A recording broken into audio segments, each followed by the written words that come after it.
Buenos dias. Good morning. And Happy New Year. It's great to see all of the red. Sin Nian Kuala. Welcome to Shawnee Mission Unitarian Universalist Church. Whoever you are, whomever you love, wherever you are on your life's journey, you are welcome here. We are so happy that you've chosen this YouTube channel, this Sabbath, this sanctuary and time. We know that you have so many options on Sunday morning, and that you chose to be here is something that we celebrate. We extend an especially warm welcome to our visitors and anyone who may be watching our service online for the first time. Please complete our Get in Touch online form by clicking the link below in the video description. We now invite everyone to greet each other in any way you possibly can. Elbows if you're here, and if you're joining us online, please say hi in the chat.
Okay, good morning everyone once again.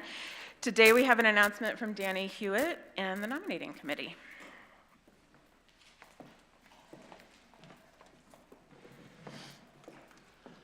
Just one more time to announce this. Today we have a listening session right after the worship service.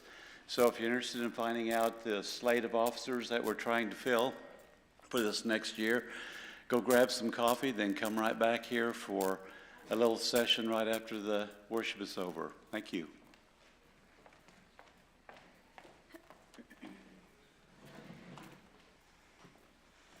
Happy Lunar New Year, everyone. Did you know that this weekend is the largest human migration annually, as people all over Asia travel home to celebrate the new year? To clean the house, feast together, offer each other crisp money in red envelopes, and participate in loud and bright and joyous festivities meant to scare away the evils that came for us in the last year. Let us today celebrate that we as Unitarian Universalists are multicultural and multi-faith. May we live into the places of learning about what it means to create global community, and celebrate that we come from many places and many backgrounds, that we come from traditions that draw on many spiritual sources. This is our strength. We have in our midst people who find meaning in so many paths of life and religions and cultures. So today we honor the histories and families and cultures of our congregants for whom the Lunar New Year holds special significance. So again, Happy Lunar New Year. I love that many people got the memo to wear red. And Happy Year of the Rabbit, except in Vietnam, where it's the Year of the Cat.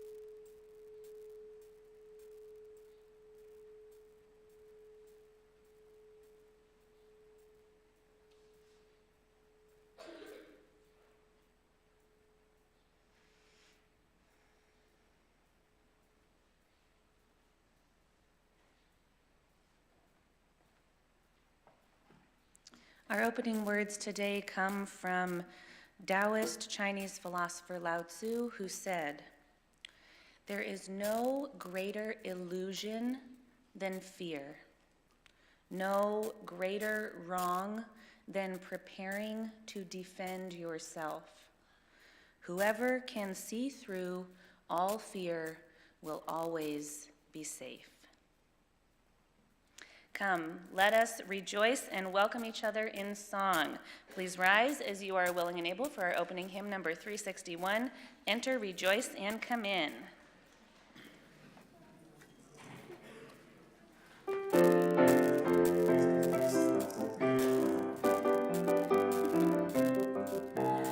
Enter, rejoice, and come in. Enter, rejoice, and come in. Today will be a joyful day. Enter, rejoice, and come in. And open your hearts, everyone. Open your hearts, everyone. Today will be a joyful day. Enter, rejoice, and come in. Don't be afraid of some change. Don't be afraid of some change. Today will be a joyful day. Enter, rejoice, and come in. Enter, rejoice, and come in. Enter, rejoice, and come in. Today will be a joyful day. Enter, rejoice, and come in.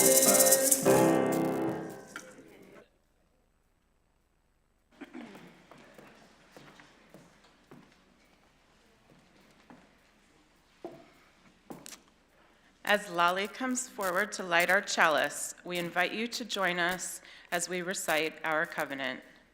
Let us affirm that love is the doctrine of this church, the quest for truth is its sacrament, and service is its prayer. To dwell together in peace, to seek knowledge in freedom, to serve humanity in fellowship, to the end that all souls shall grow into harmony with the divine. Thus do we covenant with one another.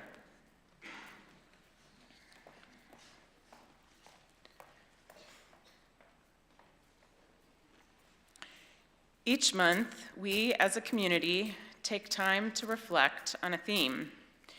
The children do this in their classes, and we do it here in worship and in our small groups. This month, the theme is the path of finding our center. The January theme of finding our center jumped out at me immediately as both timely and resonant. I am rather reflective these days on my life and what direction it will take in the second half. You see, yesterday, shortly after 6 a.m., I completed my 50th trip around the sun.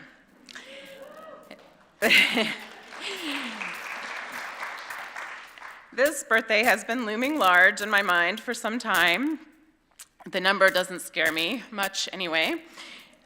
In fact, what has been touted as over the hill now feels like a badge of honor and a gift.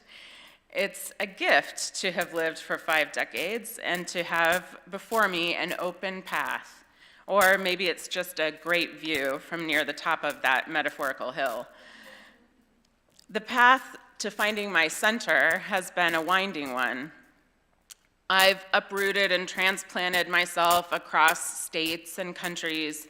I've traveled widely. I've dedicated myself to meaningful work and also worked myself to the point of burnout. Since we moved here 2 years ago, I've been able to take a break from full-time work to focus on my family and making our new home. And I've been able to get to know myself in new ways and explore interests I didn't have time for previously. This meandering path has brought me to a place of valuing a slower pace to life over hustle culture, of craving solitude more than constant company, and of seeking contentment over the elusive fulfillment. I trust myself far more and worry far less about what others think. Above all, at my center, I strive to live with intention and purpose. That all feels good and beautiful and true, but the Soul Matters materials pushed me further, stating, as our faith reminds us, being a centered person often involves the opposite of keeping things calm. In order to move toward a balance of justice, we have to upset the current state of things. Oppressive systems need to be challenged and toppled. We need to remember that achieving a balance of equality requires us to be purposefully off balance and out of step with our culture. Or, as Martin Luther King Jr. said, we need people who are maladjusted to the way things are. Suddenly, our center is not simply a place of peace and calm, it's also a place of being pushed and launched. Maybe, in the end, we need to ask, where is your center sending you these days? And where is your center calling you to go? So, where is my center sending me these days? It's sending me home, home to myself, and home to the wider community here. Living overseas for more than a decade, I lost sight of the importance of local institutions in the US. While the national headlines bombarded us each morning, what was happening in Kansas or Johnson County or Lenexa was far from view. So now I'm here and learning and getting involved in our schools, at SMUUCh, and in causes that are important to me. And where is my center calling me to go? How am I being pushed and launched? Well, those are the questions I'm working on answering. I've always felt a bit off balance and out of step with our culture, but I've also always been in a privileged and comfortable place within it as a white, cisgender, straight woman with US citizenship. I am being pushed to examine my complicity in systems of oppression. That work comes with a fair amount of fear and discomfort. But as we'll be hearing more about today, I'm trying to ride those fears and use them as fuel rather than allow them to become barriers to progress and action. My center is calling me to embrace discomfort and work for justice. I can't think of a better way to spend my 6th decade.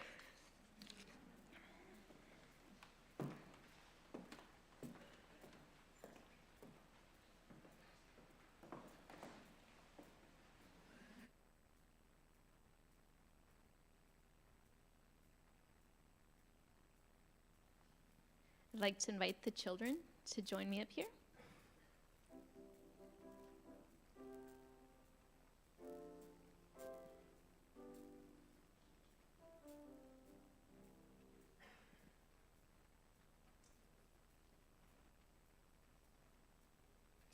Welcome. It's good to see you.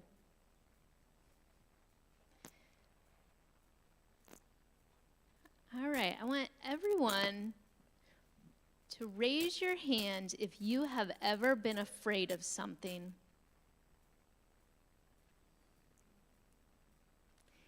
Yes, we all have. There may be something in your life right now that is causing you fear. We have all been afraid of something at some point in our lives. I remember as a child, I was afraid of the dark. You were too? You are too? Yeah, same. I was also terrified of thunderstorms. I had a real fear during a storm that our house was going to get struck by lightning. And even in high school, during a storm, I would sneak into my sister's bedroom and crawl in bed with her. And even though she was super annoyed at me, she would never turn me away. Being afraid of something is totally normal. In fact, fear can be a good survival skill. My fear of lightning keeps me from going out into a thunderstorm with a metal pole.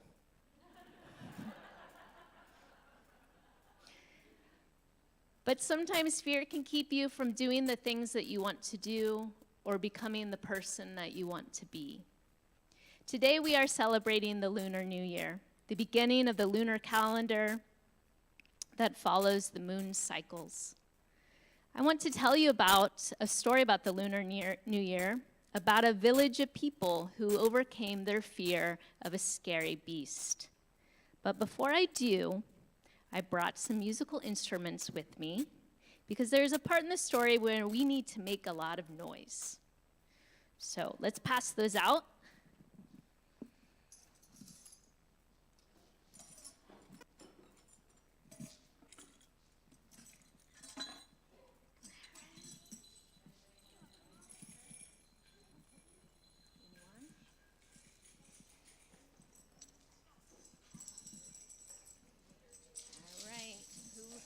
Got two more. Oh, I gave you two. Oh, good.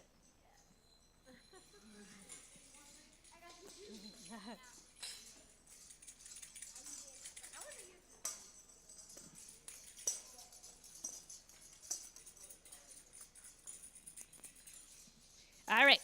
Before we get started with the story,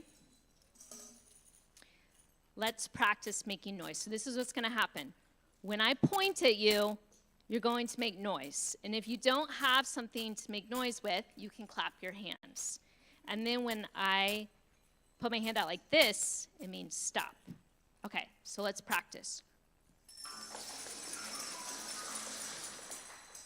Perfect. All right, this story is called A New Year's Legend. One New Year's Eve, local bandits played a trick on a nearby village. Using bamboo and scraps of cloth, the bandits disguised themselves as a strange and scary animal. Roaring and stomping, the wild beast made its way to town. The villagers were so frightened they ran to the forest and hid in the dark all night. With no one to stop them, the bandits ransacked the village and stole precious grain from the barns. The next day, the tired villagers crept home to discover their belongings tossed about. Overturned tables and broken bowls lay carelessly on the floor. It was the work of the strange animal. They called it the Nyan because it came on the eve of the new year. Working together, the villagers devised a fiery plan to scare the menacing Nyan away. When the creature appeared again, some villagers were disguised as ferocious lions. They leapt toward the strange beast, howling and banging pots and pans. Other villagers waved torches and set off shrieking, smoking firecrackers. The bandits cried out in terror and fled from the village. The next year and every year that followed, the villagers made lion costumes on New Year's Eve in case the fearsome Nyan returns. Though it never has, families still spend the new year together, sending off the hardships of the old year with blazing lanterns, firecrackers, and a lion dance. Perfect. Thank you so much for playing those. All right, and just like the villagers in this story, there are some actions we can practice to help us face our fears. 1, know that you are not alone. Just like the villagers, there are lots of people who share your fear. Talk about your fear with someone you love and trust. Don't try to face your fear alone. Learn as much as you can about the things scaring you. The villagers learned that the beast was scared of the color red, lions, fire, and loud noises. So every year they celebrated the new year wearing red, dressing up as lions, and shooting off fireworks to make sure that the beast never returned. And like the villagers, rely on the community of people around you to help you when you are facing your fear. All right, one more thing before we go to our classrooms. I brought some lucky candy with me to celebrate the Lunar New Year.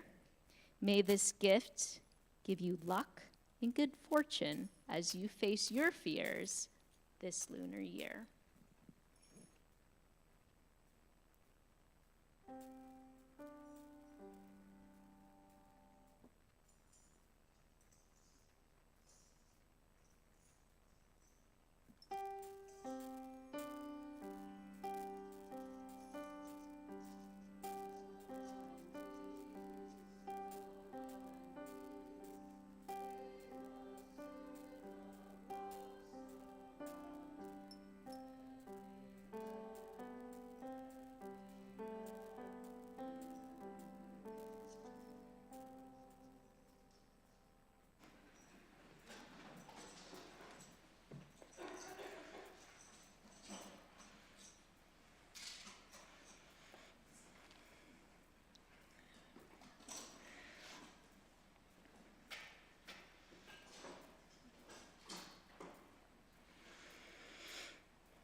Let us take a moment to come more fully into this place. Put your feet flat on the floor. Take a deep breath. Close your eyes if you're comfortable. Relax into your chair and allow your breathing to deepen beautifully. You can wiggle your jaw, melt.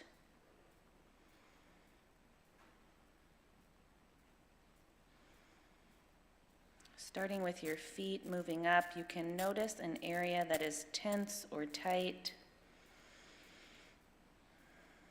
And rather than be mad at it, embrace it and say, relax. It's okay to relax.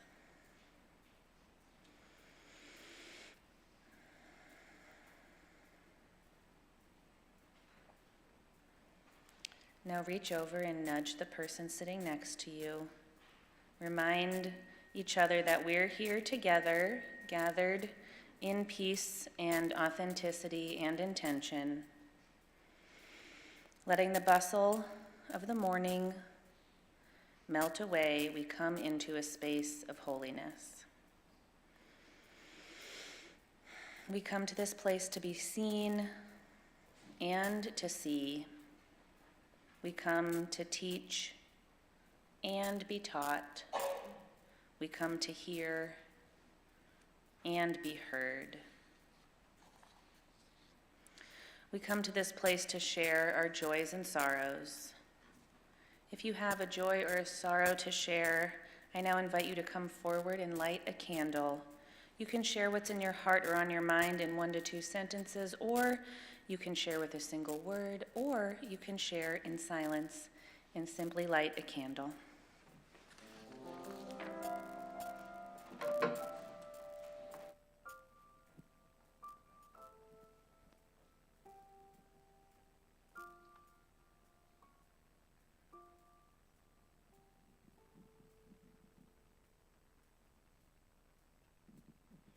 I light this candle for my stepmother, who passed from this life last Sunday. And I light this candle for the gratitude I have for the peace and acceptance my stepsisters and I have been able to find with it.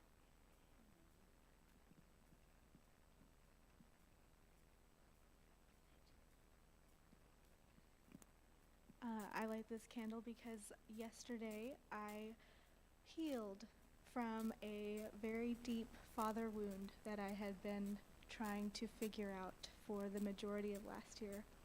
So I'm happy about that. And then I light another candle to celebrate the prosperity that we should bring into the year with this new lunar Chinese year. So, 新年快乐.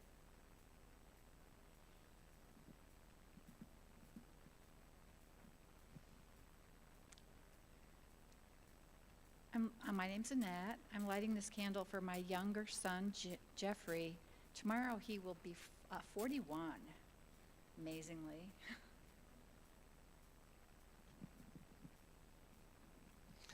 I'm Jennifer Nelson. I'm lighting 2 candles of joy. The first one's for my dad. He had his gallbladder removed a couple weeks ago, and he is doing much better, feeling better, has his energy back, so I'm very grateful for that. The second one is for a fellow congregant, Rachel McElhaney, who had a double lung transplant after, I think, almost a year on the waiting list.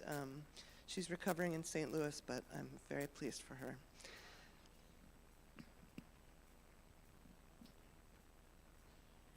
My name is Kira Sexton. I'm lighting this candle for my mom. She had a bit of a scare over the week and was in the ER and had a little stay in the hospital. She's fine. We got her home yesterday, but I know it was a bit of a shock.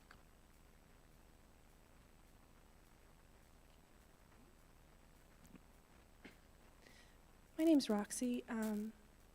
Today is the year anniversary of when I had my stillbirth, and feelings like this kind of come in waves. So, and I know a lot of people have to feel it in silence. So.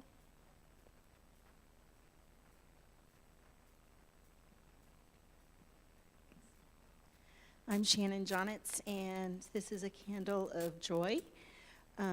Almost exactly a year ago, I lost my sweet pandemic kitty, Gizmo. Didn't know he was sick when I adopted him. And this year, a couple weeks ago, I adopted SMUUCh. He's the most handsomest tuxedo kitty, always ready for a party, 10 months old. He's got a lot of energy. And my kids adopted his sister, Gracie Lou. So I have a grand kitty now. And we are all just happy, and they're healthy, and it's helping with my anxiety.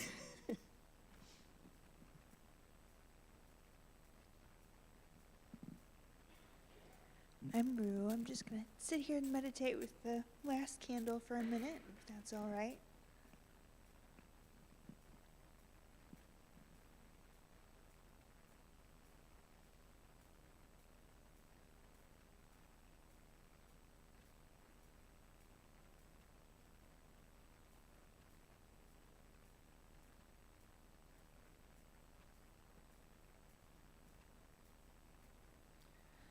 Please join me as we speak the words together. We hear your words. We witness your life in all its heaviness and brilliance, and we carry your joys and sorrows in a shared heart.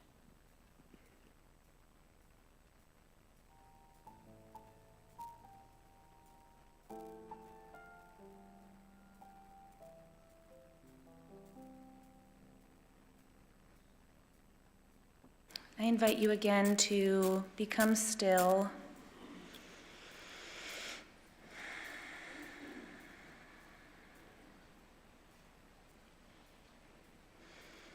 We will have a moment of silence followed by spoken word.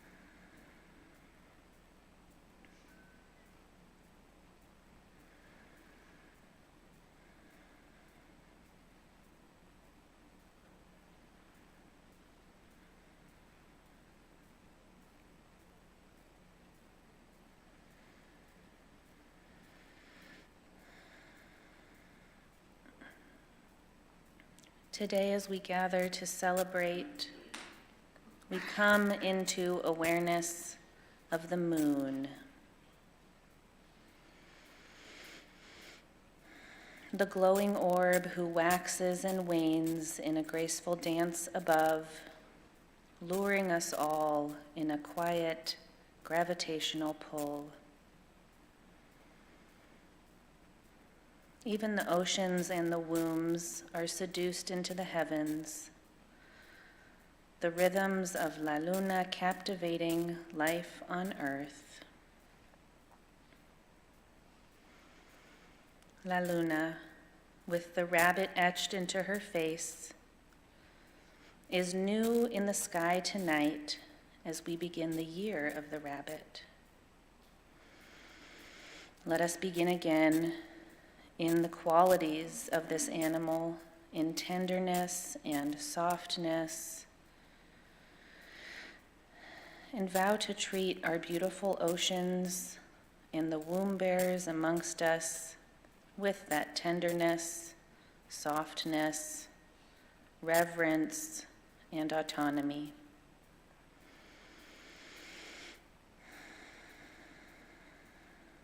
Let us meditate on the moon briefly, on the dark night sky of the new moon, the crescent and the half moons, the gibbous and the full moon, as we listen to a poem titled Quiet Night Thought from 8th century Chinese poet Li Bai.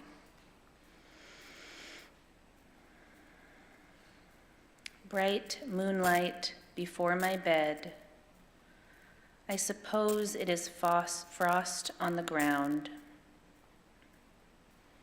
I raise my head to view the bright moon, then lower it, thinking of my home village.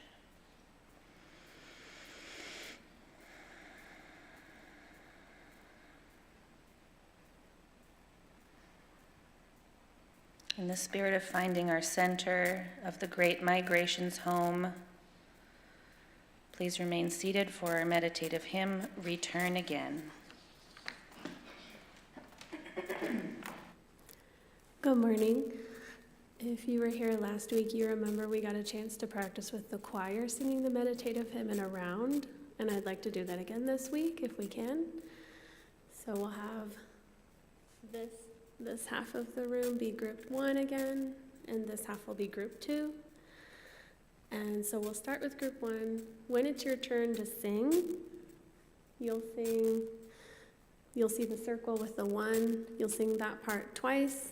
You'll sing the second part twice, and then you'll go back and sing the first part twice. Can you all see the little circles? Okay, cool. And I'll, as usual, be up here waving my hands, making sure you're not lost. Here we go.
We have 2 readings today.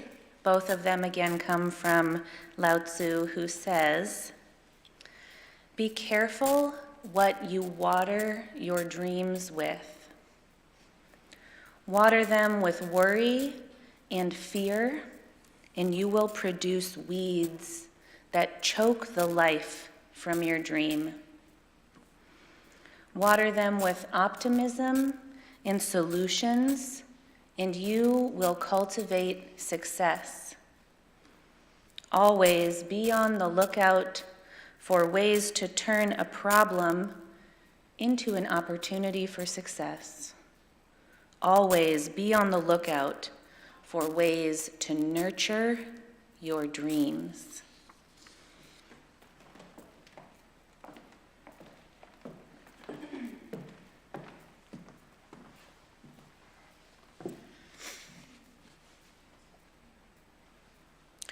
Watch your thoughts. They become words. Watch your words. They become actions. Watch your actions. They become habits. Watch your habits. They become character.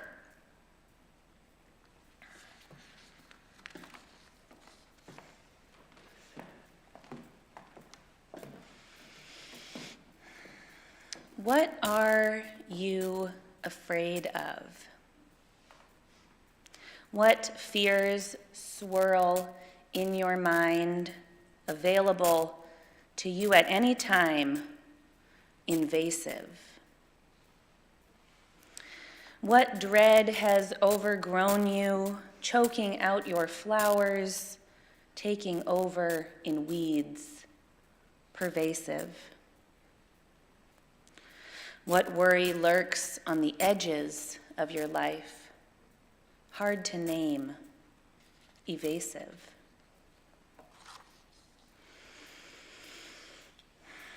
The mythology of the Lunar New Year asks us these questions. With the stories about the beasts and the dragons that live in the recesses in the mountains, perhaps imaginary, perhaps real, whom we fear will come and devour us and our families in our sleep. The flying, rasping monster that represents the worry, fear, anxiety, and terror that can take over our lives. There are many ways that fear has limited my, and I'm sure your lives. And in my reflection, I remembered that, like our DRE Jen, I had an early experience of being very afraid of the dark. But as I thought about how I recovered my comfort in the dark, I saw something very interesting indeed. But lest I get ahead of myself, I'll begin at the beginning by telling you that when I was little, I was terrified of my room at night. Maybe you were too, or maybe there were other things that scared you, but I would lay in bed paralyzed by myself because I knew that the most terrifying beasts were lurking under the dresser. The wolves that laid under my bed were surely hungrily anticipating the moment when my feet dangled over into their waiting, gnashing jaws. And of course, there was the astronaut who lived in my closet, who might appear at any minute, faceless, bouncing towards me in the void. I spent many nights like this as a child, struggling with the powers of my own fears. Now, these fears that govern our lives are the central theme of the Lunar New Year, which encourages us to use this time to take an inventory of all the things that scare us and account for how those fears might be standing in the way of us living our best lives. To ask ourselves, how does fear show up for us? How is it pervasive? How is it invasive? How is it evasive? And how does fear make you waste your energy? Are you not sleeping like I did because of the beasts that swirl in your mind? Are you expending so much worry on being afraid that your fears are consuming you?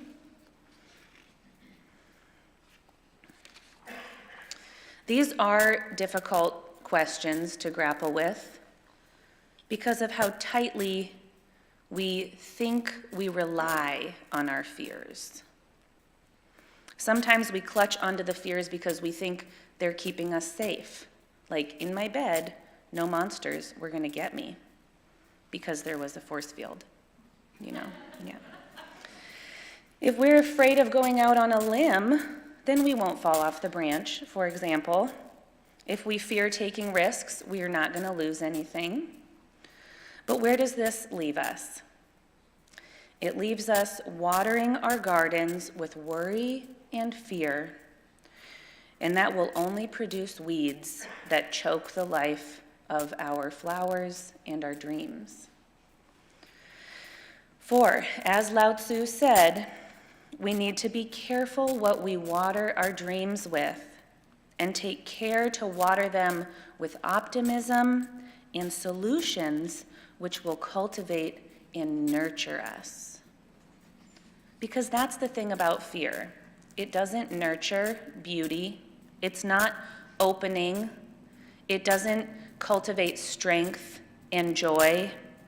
No, it breeds smallness and being lost in made-up realities, fighting with the monsters of our own imagination.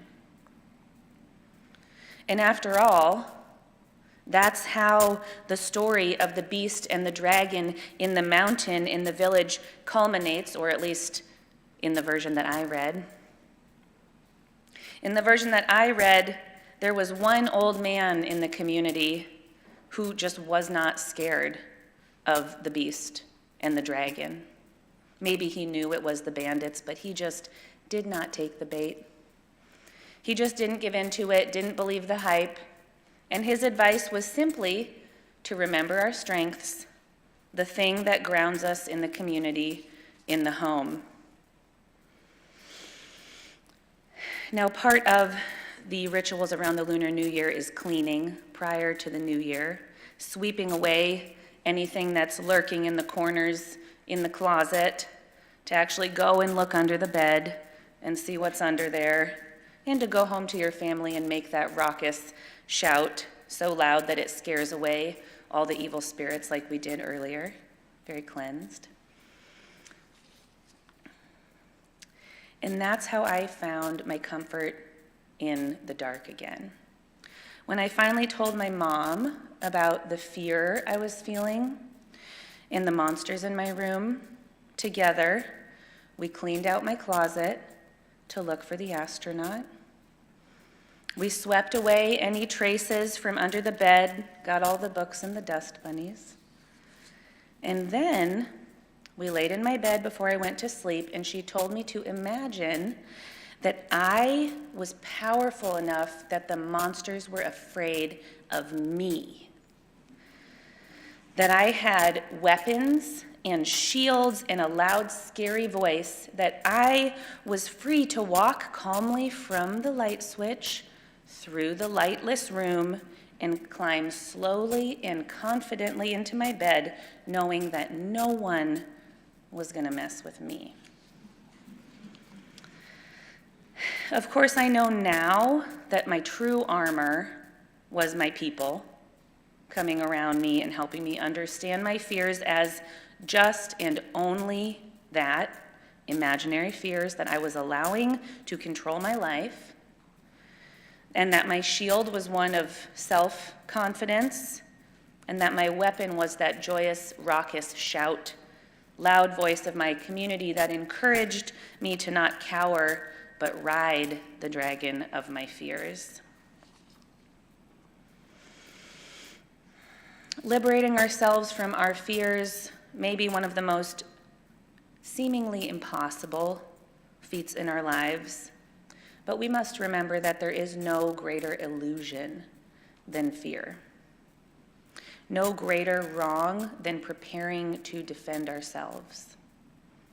And that whoever can get out from underneath it, in the end, will be the most safe and the most secure. Because you will have a home in yourself, a sanctuary in your heart that will always be findable in your center. And our little plots of land that we're cultivating in our own little villages will blossom more beautifully. Our dreams and our hopes and deepest wishes will come in from the margins and be found in the center where they really should be. Let us then allow this weekend and the rest of this week to be a time of renewal, specifically of taking an inventory of how our fears have taken a hold of us and are actually driving how we are. Looking at how we relate to our bodies, our families, our thoughts, and our relationships, and making a choice to lean into our strengths of our collective liberation from fear as we move into the world we dream of.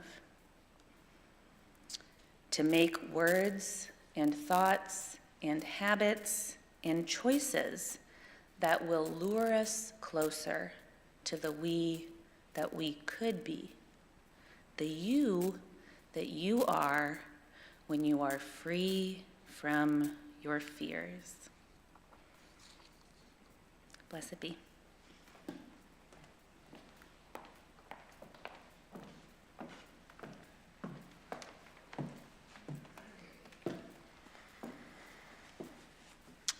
The work of the church depends on us, our generosity of time, wisdom, and financial resources. We invite you to give generously to support the ongoing work of the church. The offering will now be given and received in grateful appreciation of our shared values.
We extinguish this flame, but not the light of truth, the warmth of community, or the fire of commitment. These we carry with us until we are together again.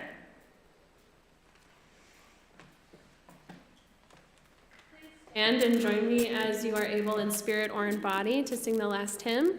It's number 131 in your hymnal, Love Will Guide Us.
This week, I invite you to take that inventory of your fears and practice living the you could be without them.